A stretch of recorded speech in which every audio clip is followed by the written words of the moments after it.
Good evening, ladies and gentlemen. I'm Jimmy James. Thank you for watching The Betting Shop here on Catch It Live First. It is Wednesday, the 18th of December. Big day this time next week. Everybody are looking forward to a day off work.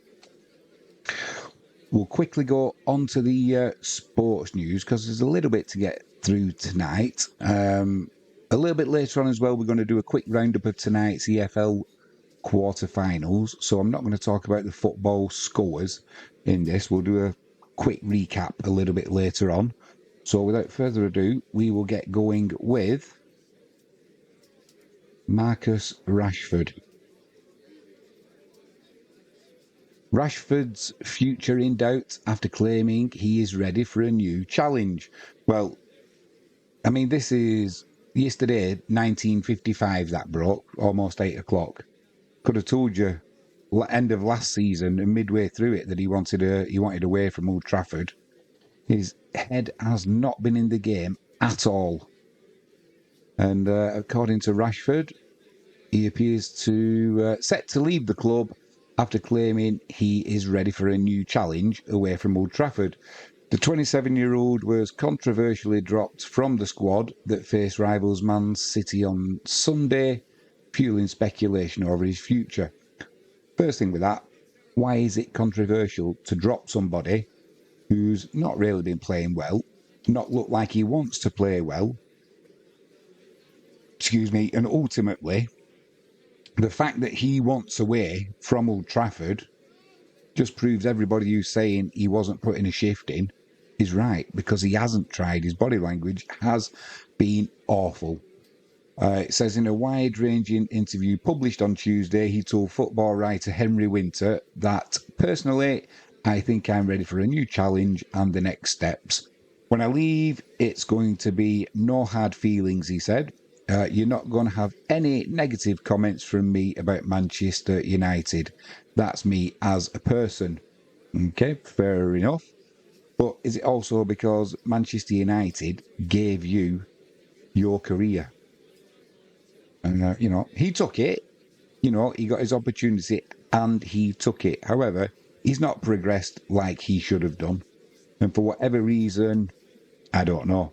But it seemed to start going downhill when COVID was on and he started getting into the politics and, trying to get his name out there for school dinners and all that. And although very noble, concentrate on your football. That's what you're there to do. We need the politicians to sort that out.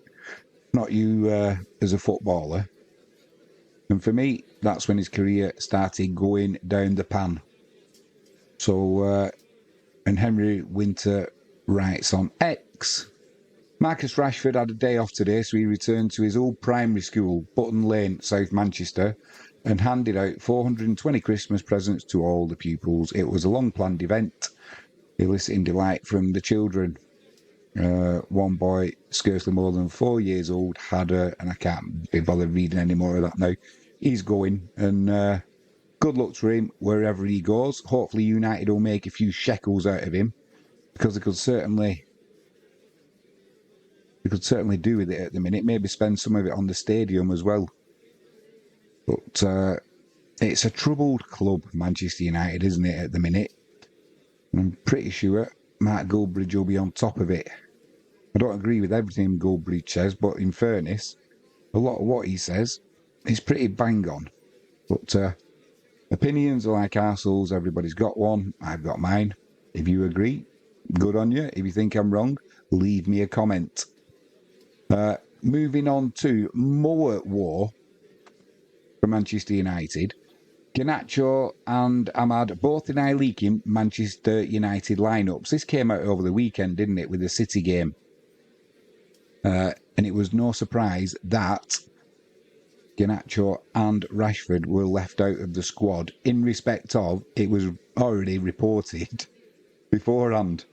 And Manchester United are unhappy with reports that Garnacho and Ahmad could be leaking team sheets, although both players have denied involvement. The club are not pleased with how the media and fans have taken to this story in recent days. Well, it was It was a Manchester Evening News that had the team sheet and put the lineups out. So I'm not too... it shouldn't be too difficult to find out who's been leaking it. It goes on in the article to say that it could be friends of the players or the hangers-on. As Roy Keane's always going on about, could it be the masseurs or somebody like that? Somebody's been leaking it to the press anyway. So hopefully they can put a stop to that. But it's just another drama at what is in theory the theatre of dreams. It's becoming the theatre of nightmares. In fact, I think it's already there as a bit of a nightmare. But both are denying it. So hopefully, I'm pretty sure if United get to the bottom of it, they won't let us know who's doing it. But hopefully it stops. Moving on. Real Madrid hammer Mexican side Pachuca to win the International Cup. So I didn't see the match. I hadn't seen the result. And so I thought, blimey, what score was it? A hammering. It was a 3-0 win for Real Madrid and a pretty dominant performance. But according to the headline, it's a hammering. 3-0 to me is not a hammering. I used to play for a side when I was a youngster. We used to get beat 14-0 some weeks. That's a hammering. Moving on. This was, there was a story of, this broke yesterday. And Maresca insists, this was updated 5 hours ago with Reuters. Maresca insists Chelsea support for Mudryk after an adverse anti-doping test. So he's not been playing for, I think he's been out for the last 5 games or so, Mudryk, and he got a random drugs test that's been failed. So it looks like he could have a suspension coming. But Chelsea, from what I can read from the story that's just been updated, they've put full trust in Mudryk and are fully behind him. It's saying after he was contacted by the Football Association over an adverse analytical finding following a routine doping test. He'd been unwell and he hadn't been playing, so whether he's taking some medication that's got some banned substance in that he's not aware of, hopefully that is the case. But all these sports people who get doping tests, they know what you can and can't take, and if you're going to take any medication, you've got to check. They know this, whether it's just slipped his mind or who knows, but it looks like he's potentially got a ban coming. Moving on to the EFL quarter-final tomorrow night. Postecoglou feels Amorim has had an impact at Manchester United, and that's what he's saying ahead of tomorrow night's EFL Cup tie. Wouldn't really expect him to say anything else, really.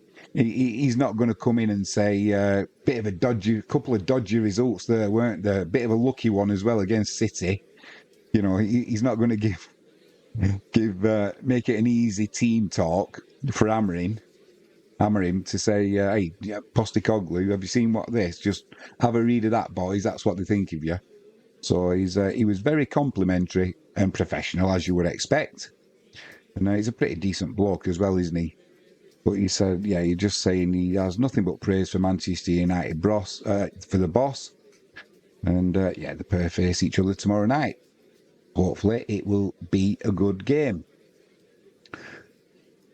Moving on to cricket. As we thought, New Zealand thrash England in the final test as Southey bids goodbye. England were demolished, really, in that game, but we'd already won the series, so I think they probably just wanted to get it over and done with as quick as possible and put the feet up. The England were all out for 234, so it was an easy victory for New Zealand, the Black Caps, in that final test. But like I said, England had already took the series victory, so coming out of that was Tim Southey, who bowled really well as he goes off into retirement on a triumphant note. So well done him. More cricket news. Freddie Flintoff, he's set to coach his son Rocky as England Lions tour Australia. Heavy rain sees the third test between India and Australia cut short. Another retirement in the game now, not just Southey. India all-time great Ashwin retires from international cricket. And we were talking about this the other day. Stokes says he won't hold back bowling workload despite a fresh injury. Well, if we are going to be taking on the Australians in the Ashes next year, we're going to need a fit Ben Stokes. And really, if that means he does, whether he's just saying that, I hope so. Because if you're getting hamstring problems, you're not going to run your way through it. You know, you need to let it rest. You need to build it back up, get the strength in it. And once it goes, it goes. It's not like you're going to have a hamstring go on you and then you'll hobble through the Ashes series. Isn't going to work like that. So hopefully it's just a little bit of bravado from the ginger all-rounder. We will need him against the Australians, that is for sure. I did see something else as well. No, can't find it. So we'll move on from that. So moving on to F1 now. Sad news, really. This was out the other day on the 12th, but I was in Poland, so I didn't see it and I missed it. I mean, I've only just seen it. F1 icon Eddie Jordan reveals his battle against aggressive cancer diagnosis. So Formula One boss Eddie Jordan spoke on Thursday of going through a very dark days after being diagnosed with prostate and bladder cancer earlier this year. The 76-year-old Silverstone-based team competed from 91 to 2005 after multiple changes of name and ownership. It now races as Aston Martin. Way back in March and April, I was diagnosed with bladder and prostate cancer, and then it spread to the spine and pelvis, so it was quite aggressive. Eddie Jordan told the Formula 4 Success podcast. That's the one he does with David Coulthard. Really good one if you're into your Formula 1 and you like them two guys. He said, we've all heard about our wonderful friend Sir Chris Hoy, who's an absolute megastar, and he is coming out and talking about illnesses. And it's for a younger man, he's added. Britain's six-time Olympic track cycling champion Hoy revealed in October that he had terminal prostate cancer. Just lost a friend who's getting buried tomorrow died of prostate cancer. Mark Jones, rest in peace, my friend. Jordan has urged men to get themselves tested and said he had gone through some very dark days in there, but we pulled out of it, thankfully. So, guys, get your prostate checked. And let's be honest, if you're a man who thinks you're a woman, fair play to you. But don't forget, once you're in your 40s, go and get your prostate checked. Sticking with Formula 1, Sergio Perez leaves Red Bull Formula 1 team after 4 seasons. Earlier this year in the season, he signed another contract, didn't he, with Red Bull. But that was after he'd had something like 4 podiums in 5 races and that. But his form after he'd signed that deal just plummeted. He's had an awful end to the season.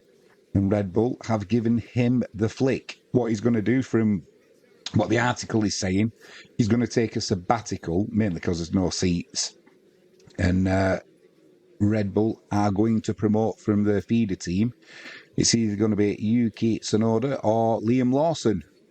But I didn't quite understand when they said there's no seat for Sergio Perez at the minute. Well, no, there isn't at the minute. However, if Lawson or Tsunoda go to Red Bull, then there's a place at the feeder team, isn't there? So he could take either of them places, whether he doesn't want to take that step backwards or, which it would be, then who knows? Because he could have gone to Williams as well. But obviously that's not going to be happening now. So he's out of a seat for the moment, is Sergio Perez. And finally tonight, darts. Luke Littler, he came second in the Sports Personality of the Year, and this was on the 17th, wasn't it? He came second, but he did win the Young Sports Personality of the Year. So well done to him. He burst onto the scene, didn't he, this time last year, Luke the Nuke, and yeah, he's done well. He's also kept it going. It wasn't just a flash in the pan. Winning, was it 10 tournaments? He's won something like that this year. So he's doing well. And if you're a fan of the darts, Fallon Sharrock went out last night. Peter Wright won, said the crowd got him through. But you can keep up with all of the darts with the darts tracker live. If you can't watch it on Sky, you can't get a stream, go over to flashcore.com and the darts tracker live there has all the details. Right, that's it for the sports news tonight. We'll get over to the horse racing results now. Once again today, we did have our 6-horse accumulator. We had one non-runner again, which is a little bit irritating. Not that it matters. We didn't have a winner again today. Hey-ho. 10 pence, nothing lost, nothing, nothing ventured, nothing gained. And the loss of 10 pence isn't going to break the bank. What I will say is, though, if you have had a bad day today in the betting stakes, don't chase the losses. It really, if ever, ends well. The reason I say that, I have done it myself, and a couple of times I've got away with it. But the problem is, that makes it even worse, because then the next time you think, yeah, I got away with it last time, I got away with it this time, and eventually, it's like playing chicken with a snake. Eventually, it will bite you. So hopefully, you've not had one of those days, but like I said, if you have, tomorrow's another day, sleep on it. Right, let's get... starting off with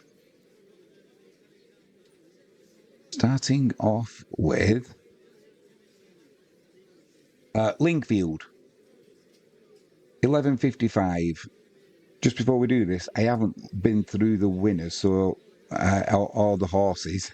So if there's any that I always try and have a scan through first for a couple that are a little bit difficult to pronounce or they've got odd names, and I haven't done so now, so bear with me. Hopefully there's nothing going to catch me out. So yeah, starting with Lingfield, 11:55.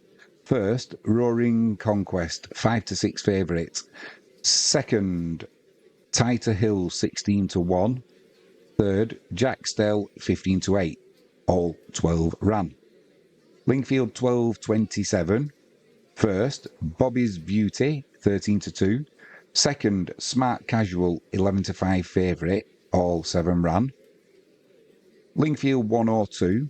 First, Weighed Out, 4-9 favourite. 3 ran, non-runner number 3. Lingfield, 137. First, Garot, 9-1. Second, Guard Duty, 3-1. All 6 ran. Lingfield, 212. First, A Work in Progress, 6-5 favourite. Second, Lazy Sunday, 12-1. Third, Volunteer, 16-1. All 9 ran. Lingfield, 247. First, Jolly Buy, 6-1. Second, Warranty, 7-2. Third, Lucky So-and-so, 11-1. All 11 ran. And finally, Lingfield, 322. First, Snappiest, 5-1. Second, Trust House, 11-10 favourite. All 7 ran. Lingfield dividend payments. The place pot paid £46.80. Quad pot paid £18.10. Moving on to Newbury, 12:05.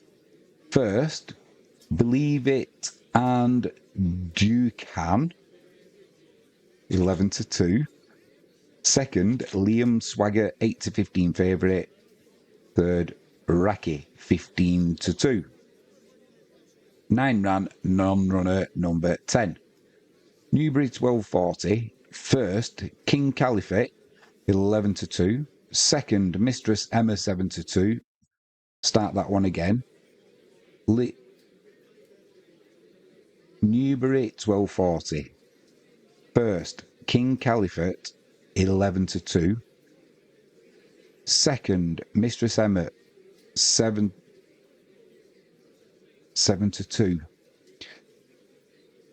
There's something I missed there. Apologies. Newbury 1240. First, King Caliphate, 11-2. Second, Mistress Emma, 7-2. Third, You Decide, 80-1. All 11 ran. Apologies for that. Yeah, it is Newbury. I must have read something wrong earlier, and to do with my bet, but not to worry. Newbury 115. First, Heracles Westwood, 5-2 favourite. Second, Moulins Clermont, 14-1. All 6 ran. Newbury 150. First, Captain Bellamy, 7-2. Second, The Kingpin, 13-2. Third, Native Hill, 9-4. All 8 ran. Newbury 225. First, Javert Allen, 9-5. Second, Harper's Brook, 22-1. All 5 ran. Newbury 3 o'clock. First, Saint Seagal, 2-1. Second, Beau Balcourt, 15-8 favourite. All 6 ran. Newbury 335. First, Chatty Girl, 5-1. Second, Arthur's Gal, 100-30. Third, Ride Like a Girl, 2-1 favourite. All 8 ran. Newbury dividends. The jackpot paid £10,000. Place pot £103 and the quad pot £17.90. Kempton 1605. First, the Glen Rovers 4-5 favourite. Second, Crystal Mariner 15-2. Third, Hallifan 14-1. All 11 ran. Kempton 440. First, Aegean Prince 8-15 favourite. Second, Renato 11-1. Third, Blue Laced 28-1. 13 ran, non-runner number 14. Kempton 5. First, Prefer the Sister 18-1. Second, Rushing Boy 17-2. Third, Charlie Mason 3-1 favourite. 13 ran, non 11. Kempton 540. First, Glittering Surf 11-8 favourite. Second, Pearl of Hope 15-8. 7 ran, non-runner number 2. Kempton 610. First, Casa de Salinas 7-4. Second, Unex Texas 13-2. Third, Zabeel Rain 10-1. All 8 ran. Kempton 640. First, Local Hero 4-1. Second, Altmore 14-1. Third, Metallo 18-1. 12 ran, non-runners numbers 1 and 10. Kempton 710. First, Amazonian Dream 12-1. Second, Aramis Grey 4-1 joint favourite. Third, Tiger Crusade 5-1. 10 ran, non-runner number 6. Kempton 740. First, Greenham Bay 4-1. Second, Gaiety Musical 12-1. Third, Zoo Run 100-30 favourite. 11 ran, non-runner number 6. And finally at Kempton in the 8-10. First, Solana 6-4 favourite. Second, Boulders Brass 10-1. Third, Major 11-1. 13 ran, non-runner number 2. Kempton dividends. Place pot paid £75.90. Quad pot paid £37.90. Ludlow 12-15. First, Springs a Girl 4-1. Second, Of Course You Can 10-11 favourite. 7 ran, non-runner number 6. Ludlow 12-50. First, Titanoa Belts 13-8 favourite. Second, Neon Moon 100-30. 6 ran, non-runner number 3. Ludlow 125. First, Meet Me by the Sea 5-2. Second, the Kemble Brewery 4-11 favourite. Third, Dr. Love 18-1.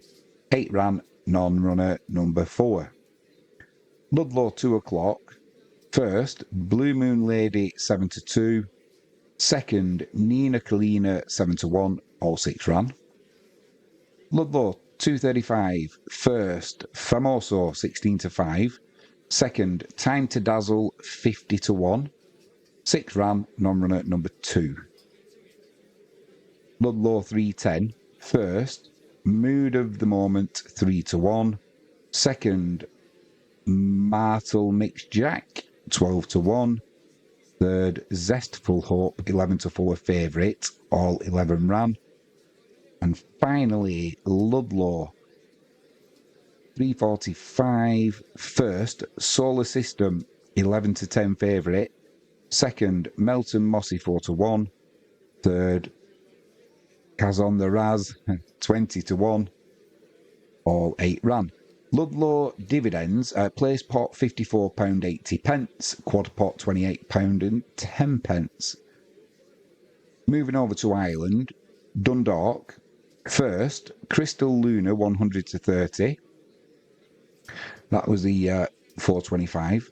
First, Crystal Luna 100-30. Second, Turn Up the Beat 25-1. Third, I'm Spartacus 5-2. 14 ran. Non-runners 7, 9 and 17. Dundalk 4:55. First, Your Call 100-30 favourite. Second, Powerful Lady 7-1. Third, Lyle the Crocodile 12-1.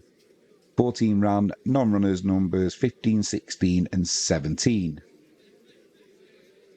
Dundalk 5:25. First, Apache Outlaw 13-8 favourite. Second, Current Option 15-2. Third, Don't Spoil a Sale 16-1. 9 ran, non-runner number 4.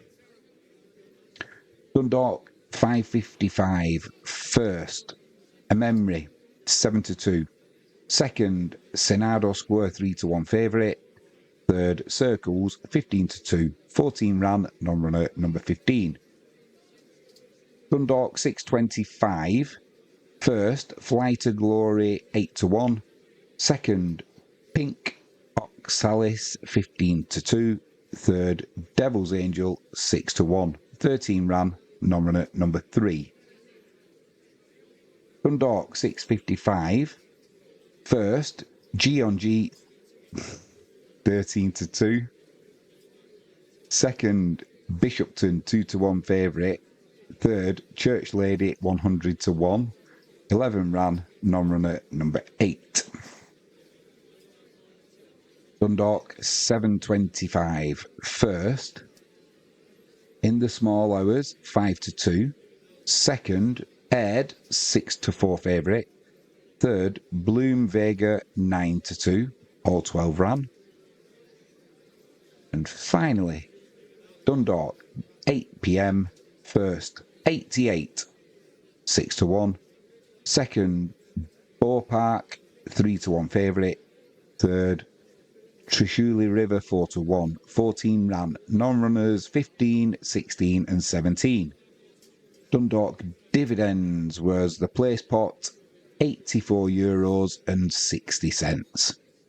And that is all we've got for today. We've got a stream supporter in jalexpetproduct.co.uk, heavenlypleasures.co.uk and removepests.co.uk. Links will be in the description of this video, along with the promo codes that you can use. Get a 5%, 7%, 10% discount off all online orders. It's pushing it now for getting deliveries before Christmas, so if you wanted to be sure, send an email to Sean or send a message and see what he can do to get things out for you for the big day. But like I said, it's getting a little bit late in the day now. If you haven't done so already, please hit that subscribe button, ping that notifications bell, and if you can give us a thumbs up, that'd be superb. Keep your eye out tomorrow morning for our 6-horse accumulator. It'll be 10 pence stake. Potential winnings could be, it'll be in the thousands, put it that way. And a little bit of fun for the day. And join us tomorrow night for the horse racing results and the sports news. We'll also have later on this evening just a quick rerun of the our football special of tonight's results from the quarterfinals of the EFL Cup. So join us for that one. Keep your eye out. Don't forget to leave us a comment, and if you can share the video, that'd be fantastic. I'm Jimmy James. Thanks for joining me in the betting shop here on Catch It Live First. Have a great evening.